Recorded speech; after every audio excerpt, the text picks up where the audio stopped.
pada pagi hari ini kita akan berbincang dengan sahabat perempuan kita, seorang yang masih muda namun terjebak dalam dunia prostitusi. Saat ini dia sudah memutuskan untuk keluar dari dunia prostitusi. Apa ulasan-ulasan yang akan disampaikan oleh Mbak Oki sebagai ustazah dan juga Mbak Vera sebagai psikolog, kita akan dengarkan.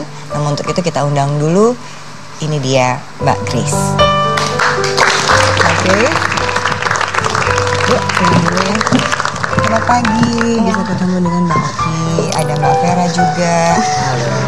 Terima kasih sudah hadir ya. Yuk kita ngobrol, duduk silakan di sini Mbak.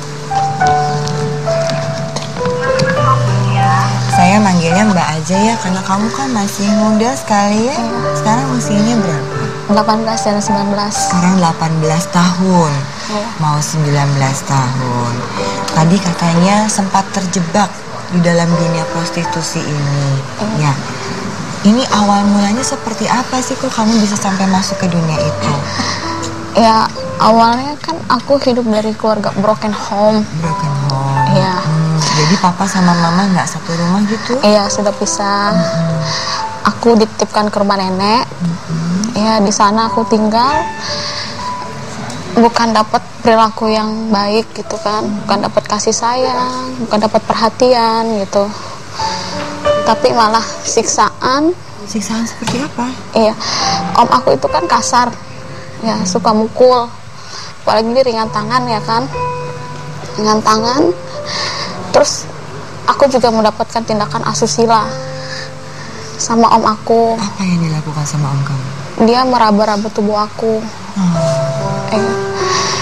Pada saat itu waktu malam hari aku sedang tidur ya kan, sedang tidur. Aku nggak tahu gitu, tiba-tiba kok ada yang meraba tubuh aku tuh. Masuk ke kamar malam. Iya. Terus pas aku lihat itu, dia bilang jangan berisik gitu. Aku takut gitu. Aku takut, hati aku terguncang gitu. Aku lari. Langsung kamu bisa kabur ya? Iya.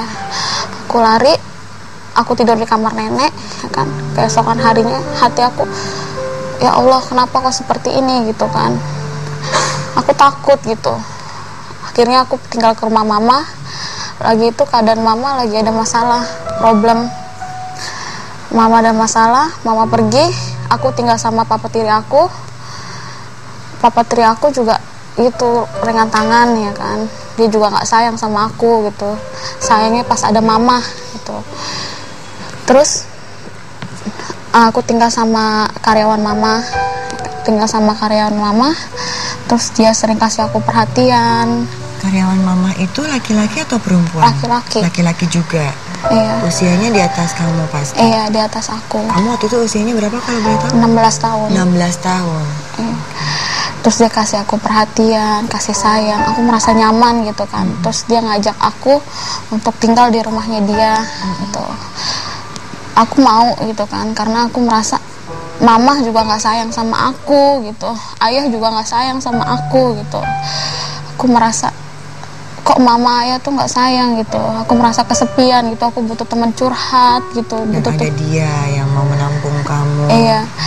Akhirnya aku tinggal sama dia. Dia sering kasih perhatian aku, kasih sayang ke aku gitu. Tapi bukan ada maksud gitu di balik itu semua gitu.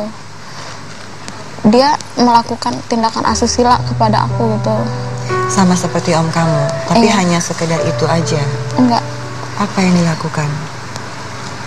Layaknya suami istri. Kamu diperkosa atau bagaimana ini? Iya. Aku diperkosa. Aku takut gitu. Perawanan aku udah nggak ada gitu.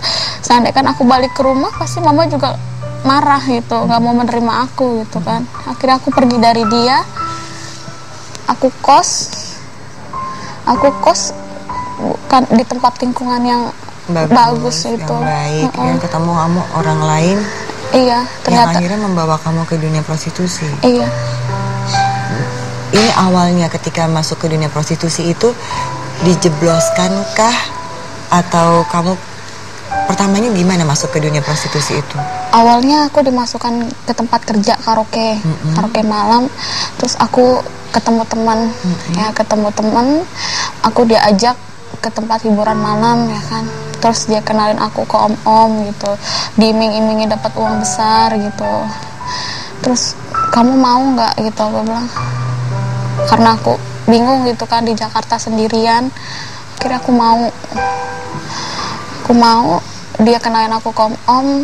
Terus uangnya dia yang pegang ya kan, aku tinggal sama dia. Setiap aku jalan sama om-om, uangnya dia yang pegang gitu. Jadi kamu dapat berapa kalau jalan sama om-om gitu? Kalau long term aku dapat 1,5. Kalau short term 500. Kamu dapat uangnya? Enggak? Iya. Uangnya kemana? Dipegang teman aku. Ya, dia nggak ngasih uang ke kamu juga? Enggak. Selama berapa lama begitu? Selama setengah tahun. 6 bulan kamu begitu? Iya, dia bilang buat tabungan aku gitu. Setelah setengah tahun aku minta uang aku, dia cuma kasih aku 500.000. Terus aku mau pulang, aku bilang, Kak, aku mau pulang gitu. Aku mau ketemu sama apa karena udah sekian lama aku nggak ketemu gitu kan, aku rindu. Dia bilang, untuk apa kamu pulang, katanya. Kamu emang nggak pengen kerja lagi? Aku udah capek, Kak, gitu.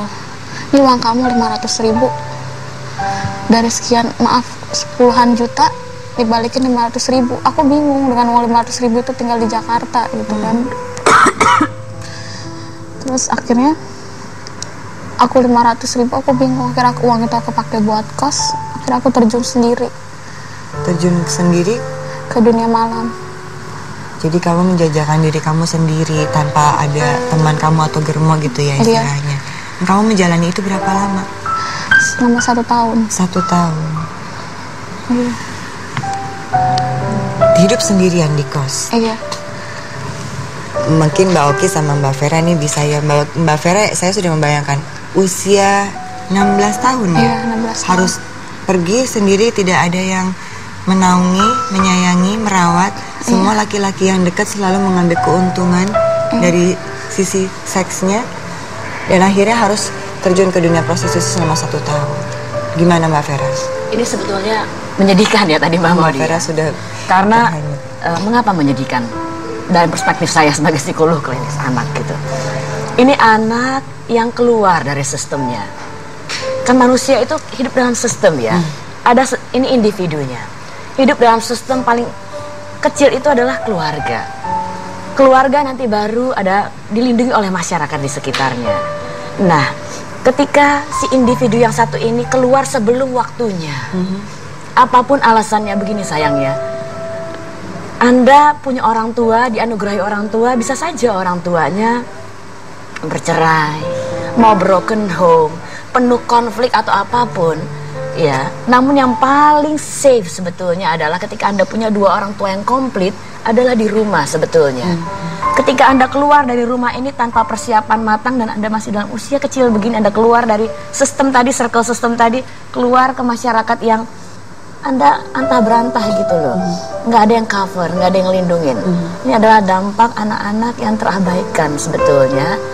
Ya, terabaikan karena ketika dia keluar nggak ada yang narik dia kembali untuk masuk ke dalam itu loh Mbak Maudi. Karena dia juga berusaha mencari perlindungan ke tempat lain, tapi yang ada juga orang itu memanfaatkan dia.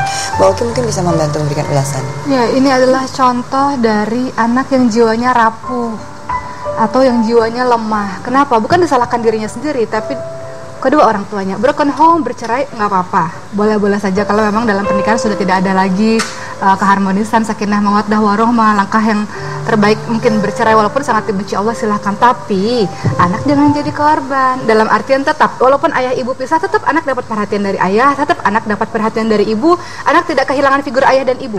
Itu masalah orang tua, tapi anak tetap harus mendapatkan kasih sayang. Banyak orang bercerai, si anak diambil, nggak boleh dekat sama ibu, atau si anak diambil sama ibu, nggak boleh dekat sama bapak. Kehilangan tuh figur ayah atau kehilangan figur ibu, sehingga menghasilkan anak-anak yang jiwanya lemah. Di dalam Al-Quran dikatakan, janganlah engkau meninggalkan anak-anakmu dalam keadaan yang lemah. Maksudnya apa? Jiwanya lemah, pendidikan agamanya lemah, akhlaknya juga nggak diajarin, jadinya membahayakan bagi dirinya sendiri. Nanti kita akan bahas lebih lanjut. Baik, terima kasih Mbak Oki. Dan Grace tadi menyatakan bahwa setelah sekian lama akhirnya memutuskan untuk total berhenti dari dunia prostitusi itu.